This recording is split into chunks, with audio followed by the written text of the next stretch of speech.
In this video, we'll be solving systems of linear equations using substitution. So the first problem we have is 4x minus 5y equals 41, and the second equation is negative 3x plus y equals negative 17. So if we're going to be using substitution, what we want to do is get one of these four things by itself. And the one that we want to get by itself is the one that hopefully doesn't have a number in front of it. Now, if all of them have a number in front of it, then you'll have to take care of that. But we see that the y right here is the only one that doesn't have a number in front of it. So we're going to get this one by itself and rewrite it. So what we want to do to get it by itself, we're going to just go ahead and add a 3x to both sides. Okay, so that will give us a new equation, which will be y is equal to 3x minus 17. Okay. So when we get this by itself, we're now going to go to the other equation, the one that we did not use, which is this one up here. So everywhere I see a y, I'm going to instead write a 3x minus 17. So I have 4x minus 5y, but instead of a y, I'm going to put a parentheses and instead write this right here, 3x minus 17. Okay, and then on the other side we have equals 41. Now notice that now I have all x's. Okay, x's in numbers. So I can solve this one for x now because it no longer has a y. So let's go ahead and do some distribution here. So we've got 4x, negative 5 times 3x is negative 15x. And then negative 5 times negative 17, negative times a negative is a positive, and that will be positive 85 equals 41. Okay, so let's go ahead and combine our x's now, combine like terms. So notice that when we have 4x minus 15x, the negative's bigger. Okay, so it's subtraction, but you keep the sign of the bigger number. So 15 minus 4 is 11. Keep the sign of the bigger number. So negative 11x plus 85 equals 41. Subtract the 85 from both sides. Okay, and that gives you negative 44. So you get negative 11x equals negative 44. And if you divide by negative 11 on both sides, you get x is equal to, negative divided by negative is a positive, 4. Okay, so we've partially solved this. We've solved the x part of it. Now we need to solve the y part of it. So I'm going to take this back up here to here where we solved the thing for y, and I'm going to use that equation. I'm going to plug this 4 in place of x. So I get y is equal to 3 times 4 instead of x minus 17. Okay, and that's going to give me y is equal to 12 minus 17, which is y is equal to negative 5. That's the second part of my solution. Okay, now depending on how you want these answers to be written, this is one way of writing them right here, just separately, x equals 4 and y equals negative 5. You could also write them as a point because they are a point on the coordinate grid. Okay, and that point would be 4 on the x-axis and negative 5 on the y. Okay.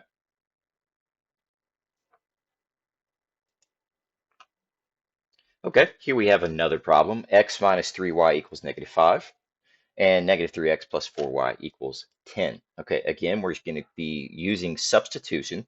So we want to look at these four things right here and see which of them doesn't have a number in front of it. And this time it's this first x here. So I want to try to get this x by itself. So if I have x minus 3y equals negative 5, and I want to get the x by itself, I would add the 3y to both sides. Oops. Okay, so that would give me x is equal to, this goes away, and this will be 3y minus 5. Okay, so now that I've got x by itself, I'm going to use the other equation. Since we use this one to get x by itself, I'm going to use the other equation. And where I see the x here, I'm going to instead write a 3y minus 5. So I get negative 3. It would be an x, but we're going to put 3y minus 5 there. Okay, and then plus 4y equals 10. If I distribute, I get negative 9y. Let's see, that's positive 15 plus 4y equals 10. Okay, let's combine like terms. We have a negative 9y and a positive 4y. The negative's bigger, so 9 minus 4 is 5. Keep the negative sign, so negative 5y plus 15 equals 10. Subtract the 15 from both sides. So I get negative 5y is equal to, let's see, that would be negative 5. And then divide the negative 5 on both sides, and we get y is equal to 1. Okay, so that's part of our solution. Now we're going to take that, and we're going to put it in right there where the y is. So I have x is equal to 3y, but instead I'm going to write my answer here, which is 1 minus 5. So that's x is equal to 3 minus 5. So x is equal to negative 2. Okay, so depending on how you want to write it, this is one way of writing it. And if they want it as a point, it would be negative 2 comma 1. Okay, for our last problem, we have negative 4x plus 2y equals negative 14, and 3x plus 4y equals 16. Now, when it's like this, you may want to consider another method. You may want to consider the elimination method, which I cover in another video. But we're going to solve this using substitution because you can solve these problems using substitution. Sometimes elimination is just easier. So if you're solving this with substitution, you still want to get one of these four numbers to have nothing, or these four variables to have nothing in front of them. So we got to pick one of them and get rid of the number that's in front. So I'm going to choose this one. It's the smallest one here. So I'm going to divide this whole equation by 2 on both sides. And notice that this is even and this is even. So everything, there's no fractions that get involved if I divide this by 2. Okay, if I divide any other number by, like if I divided this whole thing by 3, we'd get a fraction here and a fraction here. So I'm going to try to steer clear of the fractions.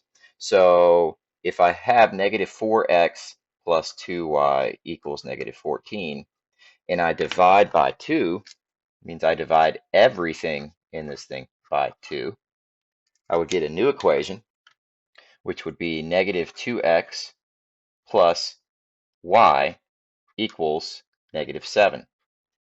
Okay, and when I get that, now we see that we have the y here, and it doesn't have a number in front of it. So let's get this by itself by adding the 2x to both sides. Add a 2x so that it cancels there.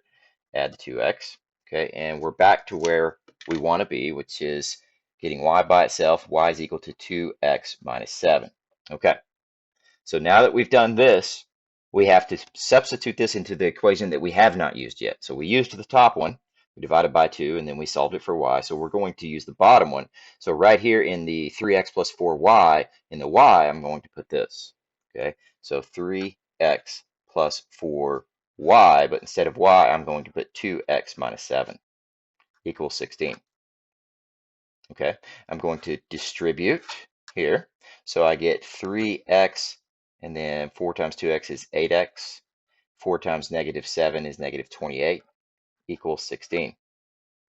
Okay, combine like terms here, so that gives me 11x, not plus, minus 28 equals 16.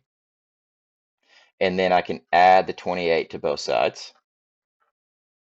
Okay, so that gives me 11x equals 44. Divide by the 11, and I get x is equal to 4. Okay, so now that I have x is equal to 4, I can take that x and plug it in right here in place of x there. So I get y is equal to 2. Instead of x, I'm going to put a 4 minus 7. So that gives me y is equal to 8 minus 7. Y is equal to 1. Okay, so again, you could write it this way as separate solutions, or you could write it as a point, 4 comma 1. And that is substitution.